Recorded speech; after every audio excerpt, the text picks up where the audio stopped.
ಆದರೆ ಗಮಕದಲ್ಲಿ ಅವರು ಸಾಕಷ್ಟು ಸಾಧನೆಯನ್ನು ಸಹ ಹರಿದಾಸ ಸಾಹಿತ್ಯದ ರೀತಿಯಲ್ಲಿ ಮಾಡಿದ್ದಾರೆ. ಗಮಕದಲ್ಲಿ ಪ್ರಾರಂಭಿಸಿ ಅದರ ವಿವರಣೆಯನ್ನು ಸಹ ನೀಡಿದ್ರು. ಸರ್, ನಿಮಗೆ ಹೃತ್ಪೂರ್ವಕ ಅಭಿನಂದನೆಗಳು. ನಿಮ್ಮ ಪ್ರೀತಿ ಈಗಲೇ ಸಾಕ್ತಾ ಇರಲಿ ಅಂತ ಕೇಳ್ಕೊತೀನಿ. ಸ್ನೇಹಿತರೆ,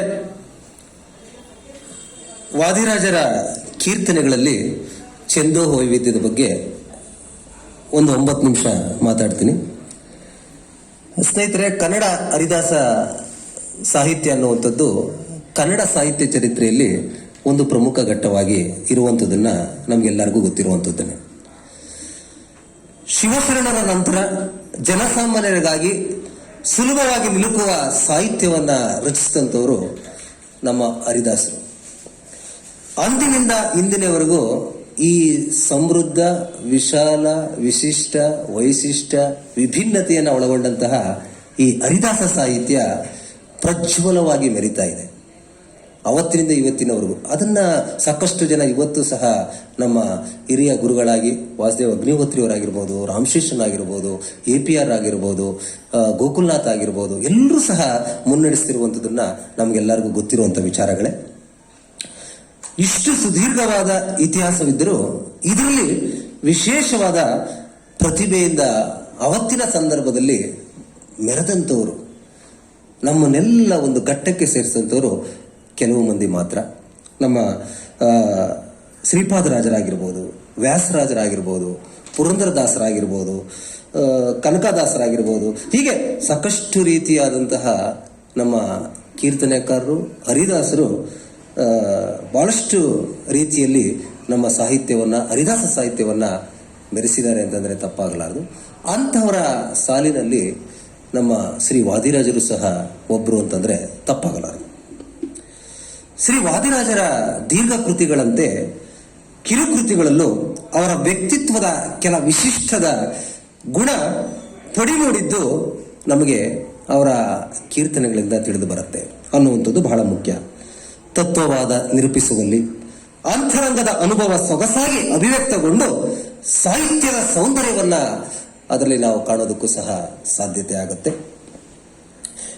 ಕನ್ನಡ ಹಾಡುಗಳಲ್ಲಿ ಅವರು ಬಳಸಿದ ಭಾಷೆಯ ದೇಶಿ ಆಗಿರ್ಬೋದು, ವಚನಕಾರರ ರೀತಿಯಲ್ಲಿ ಛಂದೋ ವೈವಿಧ್ಯ ಆಗಿರ್ಬೋದು, ಪ್ರಾಸ ಆಗಿರ್ಬೋದು, ವೈಭವ ಆಗಿರ್ಬೋದು, ಅವರ ಎಲ್ಲ ಕೃತಿಗಳಲ್ಲೂ ಸಹ ನಾವು ವಿಶಿಷ್ಟವನ್ನ ಕಾಣೋದಕ್ಕೆ ಸಾಧ್ಯತೆ ಆಗತ್ತೆ ಅನ್ನುವಂಥದ್ದು ಅಂತ. ಜೊತೆಗೆ ಅವತ್ತಿನ ಸಂದರ್ಭದಲ್ಲಿ ಅವತ್ತಿನ ಪ್ರಾದೇಶಿಕ ಭಾಷೆಗಳ ಪದಗಳನ್ನು ಸಹ ಅವರು ಇಷ್ಟು ತಮ್ಮ ಕೀರ್ತನೆಗಳಲ್ಲಿ ವ್ಯಕ್ತಪಡಿಸಿರುವಂಥದ್ದನ್ನ ನಾವು ಕಾಣ್ತೀವಿ. ಉಂಬು ಅನ್ನುವಂಥದ್ದು, ತಿಂಬು ಅನ್ನುವಂಥದ್ದು, ಯಾಕೆ ಎಂಬುದು, ಗಳಿಕೆ, ಗಕ್ಕನೆ, ದೇನಿಸು, ತಂದಿ, ಬ್ಯಾಡ, ಏಸು, ಎಷ್ಟೋ ಪದಗಳನ್ನ ಅವತ್ತಿನ ಪ್ರಾದೇಶಿಕ ಭಾಷೆಗಳಿಗೆ ಅನುಗುಣವಾಗಿಯೂ ಸಹ ಆ ಪದಗಳನ್ನ ತಂದಿರುವಂತಹ ವೈಶಿಷ್ಟ್ಯತೆಯನ್ನ ನಾವು ಅವರ ಕೃತಿಗಳಲ್ಲಿ ಸಹ ಕಾಣೋದಕ್ಕೆ ಸಾಧ್ಯತೆ ಆಗುತ್ತೆ. ಜೊತೆಗೆ ಛಂದಸ್ಸಿನ ಪ್ರಯೋಗದಲ್ಲಿಯೂ ಸಹ ಅವರ ದೇಶಿ ಮತ್ತೆ ಅವರ ದೃಷ್ಟಿ ಹೇಗಿತ್ತು ಅಂತಂದ್ರೆ ದೇಶೀಯ ಪ್ರಯೋಗಳತ್ತ ಅನ್ನುವಂಥದ್ದು ರೀತಿಯಲ್ಲಿ ಕಾಣುತ್ತೆ ಅಂತ.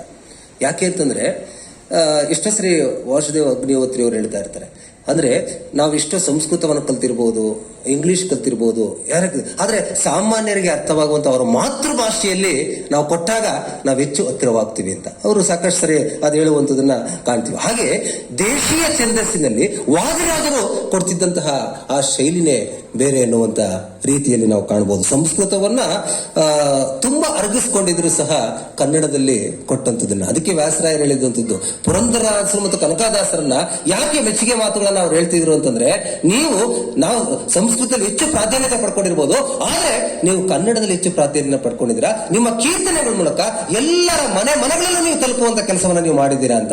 ಅದಕ್ಕೆ ಆ ಮಾತೃಭಾಷೆಗಳಲ್ಲಿ ನಾವು ಪಡಿಯಚ್ಚನ ಕೊಟ್ಟಾಗ ನಾವು ನಿಲ್ಲೋದಕ್ಕೆ ಸಾಧ್ಯತೆ ಆಗತ್ತೆ ಎನ್ನುವಂತ ರೀತಿಯಲ್ಲಿ ಅವತ್ತಿನ ಅಂದಿನಿಂದ ಇಂದಿನವರೆಗೂ ಎಲ್ಲ ಹಿರಿಯರು ಹೇಳ್ತಿದ್ರೆ, ನಮ್ಮ ಹಿರಿಯರು ಸಹ ಅದನ್ನ ಪಾಲಿಸ್ಕೊಂಡು ಬರ್ತಾ ಇರುವಂತದನ್ನ ನಾವು ಕಾಣೋದಕ್ಕೆ ಸಾಧ್ಯತೆ ಆಗತ್ತೆ. ಜೊತೆಗೆ ತರಣ ಮಲ್ಲಿಕಾ ಮಾಲೆ ಅಂತ ಮಾತ್ರ ವೃತ್ತ ಕೆಲವನ್ನ ಪ್ರಯೋಗಿಸಿರುವಂತದನ್ನ ಕಾಣಬಹುದು. ದ್ವಿಪದಿ, ತ್ರಿಪದಿ, ಚೌಪದಿ, ಷಟ್ಪದಿ, ಜೊತೆಗೆ ಸಪ್ತಪದಿ, ಅಷ್ಟಪದಿ, ದಶಪದಿ ಅಂತ ಛಂದೋ ವೈವಿಧ್ಯ ಆಗಿರ್ಬೋದು, ಅಂಶಗಣ ಆಗಿರ್ಬೋದು, ಪ್ರಾಸಾನುಪ್ರಾಸಯ ಮಾಲೆ ಅವರ ಕೃತಿಗಳಲ್ಲಿ ನೀವು ಗಮನಿಸೋದನ್ನ ನಾವು ಕಾಣ್ತೀವಿ. ಎಲ್ಲವನ್ನ ತೆಗೆದಿಡೋದಕ್ಕೆ ಸಾಧ್ಯತೆ ಇಲ್ಲ. ಅನ್ನುವಂಥದ್ದು ಸಹ ಬಹಳ ಮುಖ್ಯ. ಅದನ್ನು ಸಹ ಅವರ ಕೀರ್ತಿಗಳನ್ನು ನೋಡಿದಾಗ ನಮಗೆ ಸಾಕಷ್ಟು ಬೆರಗುಗೊಳಿಸುವಂಥದ್ದನ್ನು ಸಹ ನಾವು ಕಾಣ್ತೀವಿ ಅಂತ. ಜೊತೆಗೆ ಸಂಸ್ಕೃತದಲ್ಲಿ ವಿವಿಧ ವಿಷಯಕ್ಕೆ ಸ್ತೋತ್ರ ರಚಿಸಿದ ಅವರು ಕನ್ನಡದಲ್ಲೂ ಕೂಡ ಬಗೆಬಗೆಯ ಕೀರ್ತನೆ, ಸುಳಾದಿ, ಊಗಾಭೋಗ, ತತ್ವಪದ, ನೀತಿ ಪದ್ಯ, ಆರತಿ ಹಾಡು, ಹೋಳಿ ಪದ, ಉರಟಣೆ ಹಾಡು, ಜೋಗುಳ ಅಂದ್ರೆ ಲಾಲಿ, ಸುವಾಲಿ, ಸೋಬಾನೆ, ಕೋಲು ಪದ ರಚಿಸಿದ್ದನ್ನು ನಾವು ಗಮನಾರ್ಹವಾಗಿ ಗುರುತಿಸೋದಕ್ಕೆ ಸಾಧ್ಯತೆ ಆಗತ್ತೆ ಅಂತ. ಏಕೆಂದ್ರೆ ಅಂತ ವಿಚಾರಗಳ ಬಗ್ಗೆ ಹಿರಿಯರಾದವರು ಸಾಕಷ್ಟು ರೀತಿಯಲ್ಲಿ ಅದನ್ನ ಅಧ್ಯಕ್ಷ ಭಾಷಣದಲ್ಲಿ ಹೇಳ್ತಾರೆ. ಜೊತೆಗೆ ಇವುಗಳಲ್ಲಿ ಉಪಮ, ದೃಷ್ಟಾಂತ, ರೂಪಕ, ಉತ್ಪ್ರೇಕ್ಷದ ಅಲಂಕಾರಗಳಿದ್ದರೂ ಪ್ರಾಸ ವೈಭವದತ್ತ ಅವರಿಗಿರುವಂತಹ ಒಲವು ವಿಶೇಷವಾದದ್ದು ಅಂತ. ಪ್ರಾಸ ವೈಭವದತ್ತ ಇವತ್ತಿಗೂ ಸಹ ಆ ಪ್ರಾಸ ವೈಭವ ಅನ್ನುವಂಥದ್ದು ಇವತ್ತಿನ ನವ ಕವಿಗಳಲ್ಲಿ, ಕನ್ನಡದ ವಿಶೇಷವಾದ ತೆನೆಯನ್ನ ಕೊಡುವಂತ ಕವಿಗಳಲ್ಲೂ ಸಹ ನಾವು ಪ್ರಾಸ ವೈವಿಧ್ಯತೆಯನ್ನು ಕಾಣೋದಕ್ಕೆ ಸಾಧ್ಯತೆ ಆಗುತ್ತೆ ಬಹಳಷ್ಟು ರೀತಿಯಲ್ಲಿ ಅಂತ. ಅವ್ರು ಕೊಟ್ಟಿದ್ದು ಒಂದು ತಳಪಾಯ ಅಷ್ಟೇನೆ, ಇವತ್ತು ಅದನ್ನ ನಾವು ಕಟ್ಟಡ ಕಟ್ಕೊಂಡು ಹೋಗ್ತಾ ಇದೀವಿ ಅಷ್ಟೇನೆ ಸಾಕಷ್ಟು ರೀತಿಯಲ್ಲಿ ಅಂತ. ನಾವೆಲ್ಲರೂ ಏನು ಅಂತಂದ್ರೆ ನಾವೆಲ್ಲ ವಿದ್ಯಾರ್ಥಿಗಳೇ, ನಾವಿನ್ನೂ ಅತ್ರಿಗಳೇ, ನಾವು ಬೇಡ್ತಾ ಇದೀವಿ ಅಷ್ಟೇ. ಅರ್ಥ ಆಯ್ತಾ? ನಾವೆಲ್ಲರೂ ಅಷ್ಟೇ, ಯಾರು ವಿದ್ವಾಂಸರಲ್ಲ. ನಮ್ಗೆ ಗೊತ್ತಿರುವಂತ ವಿಚಾರವನ್ನ ತೆರೆದಿಡುವಂತ ಕೆಲಸವನ್ನ ಮಾಡ್ತಾ ಇದೀವಿ. ಅದನ್ನ ಆರೋಗ್ಯಕರವಾದಂತ ರೀತಿಯಲ್ಲಿ ನಾವು ಚರ್ಚೆಯನ್ನ ತೆಗೆದುಕೊಂಡು ಹೋಗುವಂತ ಆಗ್ಬೇಕು ಅನ್ನುವಂತ ರೀತಿಯಲ್ಲಿ ಅಂತ. ಮತ್ತೆ ಆದಿ, ಮಧ್ಯ, ಉಪಾಂತ್ಯ, ಅಂತ್ಯ ಸ್ಥಾನಗಳು ಅಬ್ಬಿ ಹಿಡಿಯ ನುಡಿ ಹಾಡಿನಲ್ಲಿ ಕೋರಿಕೊಳ್ಳುವ ಸಹಜ ಕ್ರಮ ಅವರ ವಾಣಿಗೆ ಆಶ್ಚರ್ಯಕರ ವೈಶಿಷ್ಟ್ಯವನ್ನ ಒದಗಿಸಿರುವಂತದನ್ನು ನಾವು ಕಾಣೋದಕ್ಕೆ ಸಾಧ್ಯತೆ ಆಗುತ್ತೆ. ಒಂದು ವಿಶೇಷ ಲಕ್ಷಣವೆಂದರೆ ಅಂತ್ಯಪ್ರಾಸ ಅನ್ನುವಂಥದ್ದನ್ನ ಕಾಣುವಂಥದ್ದನ್ನ ಅವರ ಕೀರ್ತನೆಗಳಲ್ಲೂ ಸಹ ನಾವು ಕಾಣಬಹುದು ಅನ್ನುವಂಥ ರೀತಿಯಲ್ಲಿ ಅಂತ್ಯಪ್ರಾಸಗಳು ಒಳಗೊಂಡಂಥದ್ದನ್ನು ಸಹ ಅವರು ಕೀರ್ತನೆಗಳನ್ನ ರಚಿಸಿದ್ದಾರೆ ಅನ್ನುವಂಥದ್ದು. ಜನಕ ತನುಜೆಯ ಮನವ ಅರ್ಚಿಸಿ ವನವನಿ ಕಿತ್ತಾಡಿದೆ, ಧನುಜರನ್ನು ಸದೆದು ಲಂಕೆಯ ಅನಲಗಾಹುತಿ ಮಾಡಿದೆ. ಇದರಲ್ಲಿ ಅಂತ್ಯಪ್ರಾಸವನ್ನ ಪಾಲಿಸಿರುವುದನ್ನ ನಾವು ಕಾಣ್ತೀವಿ ನೋಡಿ. ಈ ಕೀರ್ತನೆಯಲ್ಲಿ ಕಿತ್ತಾಡಿದೆ ಅನ್ನುವಂಥ 2ನೇ ಸಾಲಿನಲ್ಲಿ ಬಂದಿದೆ. 4ರ ಮತ್ತೆ ಮಾಡಿದೆ ಅನ್ನುವಂತ ಸಾಲಿನಲ್ಲಿ ಅಂತ್ಯಪ್ರಾಸವನ್ನ ಗುರುಸೋದಕ್ಕೆ ಸಾಧ್ಯತೆ ಆಗುತ್ತೆ ಅನ್ನುವಂಥ ರೀತಿಯಲ್ಲಿ ಹೇಳಿದೆ. ಸಾಕಷ್ಟಿದೆ, ಆದ್ರೆ ಎಲ್ಲವನ್ನ ಹೇಳೋದಕ್ಕೆ ಸಾಧ್ಯತೆ ಆಗಲ್ಲ. ಎಲ್ಲವನ್ನ ನೆನ್ಪಿಟ್ಕೊಳ್ಳುವಂತ ಶಕ್ತಿನೂ ಬಹಳ ಕಷ್ಟನೇ, ತುಂಬಾ ಅದು ಸಾಧ್ಯತೆನೂ ಆಗಲ್ಲ. ಕೆಲವನ್ನ ನಾವು ಹೇಳೋದಕ್ಕೆ ಹಿರಿಯರ ಮುಂದೆ ಒಂದು ಪುಣ್ಯ ಅನ್ನುವಂಥ ರೀತಿಯಲ್ಲಿ ಅಂತ. ಅನುಪ್ರಾಸ ಸಂಸ್ಕೃತ ಕನ್ನಡ ಕೃತಿಗಳಲ್ಲೂ ಸಮಾನವಾದರೂ ಕನ್ನಡದ ವಿಶೇಷವೆನಿಸಿದ ಪ್ರಾಸವನ್ನು ಅವರು ತಮ್ಮ ಸಕ್ಕದ ರಚನೆಗಳಿಗೂ ಏರಳವಾಗಿ ಬಳಸಿರುವುದು ಕಂಡು ಬರ್ತದೆ. ಸಂಸ್ಕೃತ ಸಕ್ಕದ ಅನ್ನುವಂಥ ರೀತಿಯಲ್ಲಿ ನಿದ್ರೆ ಮಾಡಿದೆ ರಂಗ ನಿದ್ರೆ ಮಾಡಿದ, ನಿದ್ರೆ ಮಾಡಿದ ರಂಗ ನಿದ್ರೆ ಮಾಡಿದ, ಭದ್ರ ಹಾಸಿಗೆಯ ಮೇಲೆ ಸಮುದ್ರ ರಾಜನ ಮಗಳ ಸಹಿತ. ನೋಡಿ, ಈ ಕೀರ್ತನೆಯ 1ನೇ ಸಾಲಿನಲ್ಲಿ ದ್ವಿತೀಯಾಕ್ಷರದ ಆದಿಪ್ರಾಸವನ್ನ ನಾವು ಗಮನಿಸೋದಕ್ಕೂ ಸಹ ನಾವು ಕಾಣೋದಕ್ಕೆ ಸಾಧ್ಯತೆ ಆಗತ್ತೆ ಎನ್ನುವಂಥ ರೀತಿಯಲ್ಲಿ ಅವ್ರಿಗೆ ಕೊಟ್ಟಿರುವಂತಹ ನಿದ್ರೆ, ಭದ್ರ, ಈ ತರದ ರೀತಿಯಲ್ಲಿ ಗೆಲುವನ್ನು ಮಾಡಿದ, ಈ ತರದ ರೀತಿಯಲ್ಲಿ ತೆಗೆದುಕೊಂಡು ಹೋಗಿರುವಂತದನ್ನ ನಾವು ಕಾಣೋದಕ್ಕೆ ಸಾಧ್ಯತೆ ಆಗತ್ತೆ ಅನ್ನುವಂಥ ರೀತಿಯಲ್ಲಿ ಅಂತ. ಜೊತೆಗೆ ನಾರಾಯಣ ನಾರಾಯಣ ನಾರಾಯಣ ಎಂಬ ಈ ಕೀರ್ತನೆಯ 1ನೇ ಸಾಲಿನಲ್ಲಿ ದ್ವಿತೀಯಾಕ್ಷರ ಆದಿಪ್ರಾಸವನ್ನು ಸಹ ನಾವು ಗುರುತಿಸೋದಕ್ಕೆ ಸಾಧ್ಯತೆ ಆಗುತ್ತೆ. ನಾರಾಯಣ ನಾರಾಯಣ ಅನ್ನುವಂಥ ರೀತಿಯಲ್ಲಿ ಅಂತ. ಕನ್ನಡದ ಪ್ರಭಾವ ಸ್ಪಷ್ಟವಾಗುವುದು ಬಹುಶಃ ಅಂಕಿತವಿರದಿದ್ದರೂ ಪ್ರಾಸ ವೈಭವದಿಂದಲೇ ವಾದಿರಾಜರ ಕೃತಿ ಗುರುತಿಸಬಹುದಾದ ಶೈಲಿ ಅವರದು. ಅಂದ್ರೆ ಕೆಲವರನ್ನ ಗುರುತಿಸೋದಕ್ಕೆ ಸಾಧ್ಯತೆ ಆಗತ್ತೆ ಅಂತ. ಒಳ್ಳೆ ನೋಡಿ, ಯಾವುದೇ ಒಂದು ರೀತಿಯಲ್ಲಿ ಒಬ್ಬರನ್ನ ಗುಣವನ್ನ ನೋಡ್ಬಿಡ್ತು ಅಂತಂದ್ರೆ ಅವರನ್ನ ಆ ರೀತಿಯಲ್ಲಿ ಗುರುತಿಸಬಹುದು, ಅವರ ವ್ಯಕ್ತಿತ್ವವನ್ನು ನೋಡದೆ ಗುರುತಿಸಬಹುದು. ಹಂಗೆ ಕೆಲವು ಸಂದರ್ಭಗಳಲ್ಲಿ ಅವರ ಪ್ರತಿಭಾ ಪಾಂಡಿತ್ಯ ಇದೆಯಲ್ಲ, ಅದನ್ನ ನೋಡಿದ ತಕ್ಷಣ ಗೊತ್ತಾಗ್ಬಿಡುತ್ತೆ ಏನು ಅನ್ನುವಂಥ ರೀತಿಯಲ್ಲಿ ಅಂತ. ಇವತ್ತು ನಮ್ಮ ವಾಸುದೇವ ಅಗ್ನಿಹೋತ್ರಿಯವರು ಇವತ್ತು ಯಾವ ರೀತಿಯಲ್ಲಿ ಬರೀ ಕರ್ನಾಟಕ ರಾಜ್ಯದಲ್ಲಿ ಮಾತ್ರವಲ್ಲ ಸ್ನೇಹಿತರೆ, ಇಡೀ ಭಾರತದಲ್ಲಿ ತಮ್ಮ ಛಾಪನ್ನ ಮೂಡಿಸ್ಕೊಂಡಿರೋದು ನಾವು ಗಮನಿಸೋದಕ್ಕೆ ಕಾಣುತ್ತೆ. ಅಂದ್ರೆ ನಮ್ಮಲ್ಲಿರೋರು ನಾವು ಪ್ರತಿಭೆಗಳನ್ನ ಗುರುತಿಸುವಂತ ಕೆಲಸವನ್ನ ನಾವು ಮಾಡಬೇಕಾಗತ್ತೆ ಎನ್ನುವಂಥ ರೀತಿಯಲ್ಲಿ ಅಂತ. ಅಂದ್ರೆ ಇದು ಇವತ್ತಿನ ಮಾತ್ರ ಅಲ್ಲ, ಅಂದ್ರೆ ಸಾವಿರಾರು ವರ್ಷಗಳಿಂದಲೂ ಸಹ ಇಂತಹ ರೀತಿಯಾದಂತಹ ಮಹಾವಿದ್ವಾಂಸರಾಗ್ಲಿ, ಹರಿದಾಸರಾಗ್ಲಿ, ವಚನಕಾರರಾಗ್ಲಿ ಎಲ್ಲ ರೀತಿಯಾದಂತಹನ್ನು ನಮ್ಮನ್ನು ಎತ್ತುವಂತ ಕೆಲಸವನ್ನ ಮಾಡ್ತಾ ಬರ್ತಾ ಇದ್ದಾರೆ. ತಮ್ಮ ಕೀರ್ತನೆಗಳ ಮೂಲಕ ಆಗಿರ್ಬೋದು, ತಮ್ಮ ಛಂದಸ್ಸಿನ ಮೂಲಕ ಆಗಿರ್ಬೋದು, ಒಟ್ಟಿನಲ್ಲಿ ಆ ಎಲ್ಲವೂ ಸಹ ಉನ್ನತ ಮಟ್ಟವನ್ನ ಏರುತ್ತಿರುವಂತದನ್ನು ನಾವು ಕಾಣೋದಕ್ಕೆ ಸಾಧ್ಯತೆ ಆಗತ್ತೆ. ಹೀಗೆ ಈ ಜೊತೆಗೆ ನೋಡಿ ಯಾವ ತರ ರೀತಿಯಲ್ಲಿ ಕನ್ನಡದ ಪ್ರಭಾವ ಸ್ಪಷ್ಟವಾಗುವುದು ಆ ತರದ ರೀತಿಯಲ್ಲಿ. ಮತ್ತೆ ಉಪಮ ರೂಪಗಳಿಗೆ ಕಾಳಿದಾಸ ಆಗಿರ್ಬೋದು, ಕುಮಾರವ್ಯಾಸರಂತ ಪ್ರಾಸಕ್ಕೆ ವಾದಿರಾಜರು ಸಹ ಅದೇ ರೀತಿಯಲ್ಲಿ ಪ್ರಸಿದ್ಧವಾಗಿದ್ದಾರೆ ಎನ್ನುವಂತ ರೀತಿಯಲ್ಲಿ ನಾವು ಕಾಣಬಹುದು. ಈ ತರದ ರೀತಿಯಲ್ಲಿ ಶಬ್ದಾಲಂಕಾರದ ವೈಭವ ಸಹಜವಾಗಿ ಅವರ ಕೃತಿಗಳಿಗೆ ನಾದ ಮಾಧುರ್ಯವನ್ನ ತನ್ಮೂಲಕ ಸಂಗೀತದ ಒಂದು ಜೋಡನ್ನ ಹಿಡಿದಿರುವಂಥದ್ದನ್ನ ನಾವು ಕಾಣ್ತೀವಿ.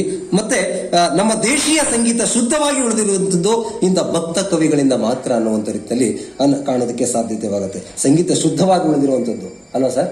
ಎಂದು ಇಷ್ಟು ಚೆನ್ನಾಗಿ ಇವತ್ತು ನಾವು ಕಾಣೋದಕ್ಕೆ ಹರಿದಾಸರಲ್ಲಿ ಸಂಗೀತ ವೈಭವನ ಮೆರೆಸಿರುವಂಥದ್ದನ್ನ ನಾವು ನಮಗಿಂತ ಮುಂಚಿನದ ಆ ಹಿರಿಯರು ಕಾಣ್ತಾ ಬರ್ತಾ ಇರುವಂಥದ್ದನ್ನು ನಾವು ಕಾಣ್ತೀವಿ. ಜೊತೆಗೆ ಕನ್ನಡದಲ್ಲಿ ಮಾತ್ರವಲ್ಲದೆ ತುಳುವಿನಲ್ಲೂ ಸಹ ಕೀರ್ತನೆ ರಚಿಸಿದ ಏಕಮಾತ್ರ ವಾಗ್ಯಕಾರರಾಗಿಯೂ ಸಹ ವಾದಿರಾಜರನ್ನ ನಾವು ಗುರುತಿಸೋದಕ್ಕೆ ಸಾಧ್ಯ ಅನ್ನುವಂಥದ್ದಲ್ಲಿ ನನ್ನ ಹಲವಾರು ಗುರುಗಳು ಹೇಳಿರುವಂಥದ್ದನ್ನ ನಾನು ಇಲ್ಲಿ ಹೇಳೋದಕ್ಕೆ ಇಷ್ಟಪಡ್ತೀನಿ. ರಾಗ ಭಾವ ಸಂಪೂರ್ಣ ಮಾಡುವಂತ ಪದಕೂಟಗಳ ಸಂಯೋಜನೆಯನ್ನ ನಾವು ಕಾಣಬಹುದು. ವಿವಿಧ ಗತಿಗಳಲ್ಲಿ ಆಡಲು ಸಾಧ್ಯವಾಗುತ್ತದೆ ಎನ್ನುವುದನ್ನು ಸಹ ಕಾಣುತ್ತೆ. ಈ ತರದ ರೀತಿಯಲ್ಲಿ ಹಲವಾರು ರೀತಿಯಾದಂತಹ ಛಂದಸ್ಸನ್ನ ಕೊಟ್ಟಿರುವಂತದನ್ನ ನಾವು ಗಮನಿಸೋದಕ್ಕೆ ಸಾಧ್ಯತೆ ಆಗುತ್ತೆ ಅಂತ. ಸಾಹಿತ್ಯ ಸಂಗೀತಗಳೆರಡರಲ್ಲೂ ಸಾಮರಸ್ಯವನ್ನ ಸಂಯೋಜಿಸಿದ ವಾದಿರಾಜರ ಕೃತಿಗಳನ್ನು ಸಂಪ್ರದಾಯ ಶೈಲಿಯಲ್ಲಿ ಆಡಿ ಪ್ರಚಾರಕ್ಕೆ ತರುವುದು ಸಂಗೀತಜ್ಞರ ಕರ್ತವ್ಯವಾಗಿರುವಂತದನ್ನ ಕಾಣ್ತೀವಿ ಅಂತ. ಈಗ ನಾವು ಸಾಹಿತ್ಯದ ಮೂಲಕ ನಾವು ಪಾಠ ಮಾಡ್ಬಿಡ್ತೀವಿ ಎಷ್ಟೋ ಜನ ಸಂದರ್ಭದಲ್ಲಿ. ಇವರು ಅಷ್ಟೇನೆ, ರಾಮಶೇಷನ್ ಅವರು ಅಷ್ಟೇ ಇವತ್ತು ಎಷ್ಟೋ ಸಂದರ್ಭದಲ್ಲಿ ಮಾಡ್ತಾ ಇರ್ತೀವಿ. ಆದ್ರೆ ಅದಕ್ಕೆ ಆ ಒಂದು ಕೀರ್ತನೆಗೆ ರಾಗಬದ್ಧತೆಯನ್ನು ಕೊಟ್ಟಾಗ ಇನ್ನೂ ಹೆಚ್ಚು ಮೆರುಗನ್ನ ಬರುವಂತದ್ದನ್ನ ನಾವು ಗಮನಿಸುವಂತದ್ದು ಸಹ ಬಹಳ ಮುಖ್ಯ ಅನ್ನುವಂಥದ್ದು. ಅಂದ್ರೆ ಸಾಹಿತ್ಯದ ಜೊತೆಗೆ ಈ ಸಂಗೀತವನ್ನು ಸಹ ಕೊಟ್ಟಂತ ಆ ಸ್ಪರ್ಶವನ್ನ ಕೊಟ್ಟಂತ ಸಂದರ್ಭದಲ್ಲಿ ಇನ್ನೂ ಹೆಚ್ಚಿನ ಮೌಲ್ಯ ಅನ್ನೋದು ಜನರಿಗೆ ಅಂದ್ರೆ ಸಹೃದಯರಿಗೆ ನಾಟುವಂತ ಕೆಲಸವನ್ನ ಆಗತ್ತೆ ಅನ್ನುವಂಥದ್ದು ಬಹಳ ಮುಖ್ಯ ಅಂತ. ಹೀಗೆ ಈ ತರದ ರೀತಿಯಲ್ಲಿ ಅವರ ಕೀರ್ತನೆಗಳಲ್ಲಿ ಇಂದು ಪರಂಪರಾಗತವಾದಂತಹ ಶೈಲಿ ಇದೆ, ದಾಟಿ ಇದೆ ಅಂತ ಲಯಗಳನ್ನು ನಾವು ಕೇಳ್ತಾ ಬರ್ಬೋದು ಅಂತ. ಮತ್ತೆ ವೈಕುಂಠ ವರ್ಣನೆ ಅಂತ ಸಾಂಗತ್ಯ ಕೃತಿ ಅನ್ನ ರಚಿಸಲ್ಪಟ್ಟಿದ್ದಾರೆ. ಮತ್ತೆ ಅದರಿಂದ ಅವರ ಕೃತಿಗಳಲ್ಲಿ ಸಾಹಿತ್ಯ ಸಂಗೀತ ಎಲ್ಲವೂ ಸಹ ಅಗತ್ಯವಾಗಿ ಮೂಡಿ ಬಂದಿರುವಂತದನ್ನ ನಾವು ಕಾಣ್ತೀವಿ ಅಂತ. ಮತ್ತೆ ಅಲ್ಲಲ್ಲಿ ವಾದಿರಾಜರ ಕೃತಿಗಳಲ್ಲಿ ಯತಿಯನ್ನ ತಂದಿದ್ದಾರೆ. ಅದು ಸಂಸ್ಕೃತದ ಯತಿ ಅಲ್ಲ ಅನ್ನುವಂಥ ರೀತಿಯಲ್ಲೂ ಹೇಳ್ತಾರೆ. ಬದಲಾಗಿ ಕನ್ನಡಕ್ಕೆ ಸಹಜವಾಗಿರುವಂತಹ ಲಯಾನುಸಾರವಾಗಿ ಮಾತ್ರ ಕಂಡು ಬರುತ್ತೆ ಅನ್ನುವಂಥ ರೀತಿಯಲ್ಲಿ. ಅಂದ್ರೆ ಸಂಸ್ಕೃತ ಮತ್ತೆ ಕನ್ನಡ ಎರಡರಲ್ಲೂ ಇದು ಮಾಡಿಕೊಂಡಾಗ ಸಂಸ್ಕೃತದ ಬಗ್ಗೆ ಅಷ್ಟು ನಾವು ತಿಳ್ಕೊಳಕ್ ಹೋಗಿಲ್ಲ, ಕನ್ನಡನೇ ಹೆಚ್ಚು ನಾವು ತಿಳ್ಕೊಂಡಿರುವಂಥದ್ದು. ಅದು ಸಂಸ್ಕೃತದ ಬಗ್ಗೆ ಹಿರಿಯರಾದಂತಹ ವಾಸುದೇವ ಅಗ್ನಿಹೋತ್ರ ಮಾತಾಡ್ತಾರೆ. ಮತ್ತೆ ಲಯದ ದೃಷ್ಟಿಯಿಂದ ಹೇಳುವುದಾದ್ರೆ ವಾದಿರಾಜರ ಕೃತಿಗಳಲ್ಲಿ ತಾಳಲಯವೂ ಸಹ ಪ್ರಧಾನವಾಗಿರುವಂಥದ್ದನ್ನ ನಾವು ಗಮನಿಸಬಹುದು. ಹಾಗಿದ್ದರೂ ಮಾತ್ರ ಲಯ ಆಗಿರ್ಬೋದು, ಅಂಶಲಯ ಆಗಿರ್ಬೋದು, ಇವತ್ತಿನ ಸಂದರ್ಭದಲ್ಲಿ ಬಹುಮಟ್ಟಿಗೆ ಅವುಗಳನ್ನ ಗುರುತಿಸುವಂತ ರೀತಿಯಲ್ಲಿ ನಾವು ಗಮನಿಸುವಂಥದ್ದನ್ನ ಕಾಣ್ತೀವಿ ಅನ್ನುವಂಥದ್ದಲ್ಲಿ. ಸ್ತಂಭದಿ ನರಹರಿ ಎಂಬ ಭಾವದಿ ಬಂದು ಕುಂಬಿನಿ ಪತಿ ಬಹು ಸಂಭ್ರಮಗೋಡುತ್ತಲೇ. ನೋಡಿ ಯಾವ ತರದ ರೀತಿಯಲ್ಲಿ ಇರುವಂತದ್ದೇ. ಅಂದ್ರೆ ಶ್ರೀ ವಾದಿರಾಜರ ಭಾರಯ್ಯ ದಯಮಾಡಿ ತೊರೆದಿ ಬೇಗ ಎಂಬ ಕೀರ್ತನೆಯಲ್ಲಿ ಈ ಸಾಲನ್ನ ಬಂದಿರುವಂಥದ್ದು. ಅದು ರಾಮಶೇಷನವರು ಸಾಕಷ್ಟು ರೀತಿಯಲ್ಲಿ ಜಪಿಸ್ತಾ ಇರ್ತಾರೆ ಅವ್ರು ಯಾವಾಗಲೂ. ಯಾಕೆಂದ್ರೆ ವಾದಿರಾಜರ ಕೀರ್ತನೆಗಳು ಅಂದ್ರೆ ವಾದಿರಾಜರ ಕೃತಿಗಳು ಅನ್ನುವಂಥದ್ದು ಅವರಿಗೆ ನಿಜವಾಗ್ಲೂ ಹೃದಯ ಸ್ಪಂದಿಗಳ ರೀತಿಯಲ್ಲಿರುವಂಥದ್ದು ಅಂತ ಅಷ್ಟು ಅವರು ಅಭ್ಯಾಸ ಮಾಡಿರುವಂಥದ್ದನ್ನ ಕಾಣ್ತೀವಿ. ಅಂಥವ್ರ ಘಟಾನುಘಟಿಗಳ ಮುಂದೆ ಮಾತಾಡೋದಕ್ಕೆ ನಮಗೆ ಗಡಗಳ ನಡಗತ್ತೆ. ಯಾಕಂದ್ರೆ ಘಟಾನುಘಟಿಗಳು ಎರಡುವೆ ಎಷ್ಟು ವಿಷಯಗಳನ್ನ ತಿಳ್ಕೊಂಡಿದ್ದಾರೆ ಅನ್ನುವಂಥದ್ದನ್ನ ನಾವು ನಿಜವಾಗ್ಲೂ ಸಾಷ್ಟಾಂಗ ನಮಸ್ಕಾರವನ್ನ ಮಾಡಬೇಕು. ಅವರಿಂದ ನಾವು ಸಹ ಕಲಿತಾ ಇದ್ದೀವಿ. ಹೀಗೆ ಈ ಮೊದಲ ಸಾಲು ಮತ್ತು ಎರಡನೇ ಸಾಲಿನಲ್ಲಿ 4 ವಿಷ್ಣುಗಣಗಳ ಬಂದಿರುವುದನ್ನ ಗಮನಿಸ್ತೀವಿ. ಆ ಸಾಲುಗಳಲ್ಲಿ ಅದನ್ನ ತರಗತಿಲಾದ್ರೆ ಬಿಡಿಸಿ ತೋರಿಸ್ಬೋದು, ಇಲ್ಲ ಆಗಲ್ಲ, ದಯವಿಟ್ಟು ಕ್ಷಮಿಸಿ.